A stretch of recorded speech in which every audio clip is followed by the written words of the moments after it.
আসসালামু আলাইকুম। এরকম যদি ব্যাম্বু বাঁশ এরকম মজাদার ভিডিও পেতে চান তাহলে অবশ্যই আমার চ্যানেলটি সাবস্ক্রাইব করবেন। সাবস্ক্রাইব করে আমার পাশে থাকবেন। আজকের সকালটা হয়তো খুবই সুন্দর, খুবই চমৎকার, অসাধারণ। শীত এসে গেছে। ঠান্ডা ঠান্ডা দিনে, শীতের দিনে কাজের মজাই আলাদা। এই যে ওনারা ধান কাটতেছে। এটা কোন জায়গা হতে পারে, কেউ কি বলতে পারবেন? বলতে পারলে কমেন্টে জানাবেন।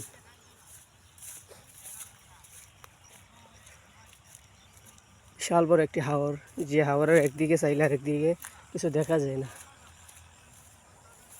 বুঝছেন? চমৎকার দৃশ্য। চতুর্দিকে মানুষ ধান কাটতেছে।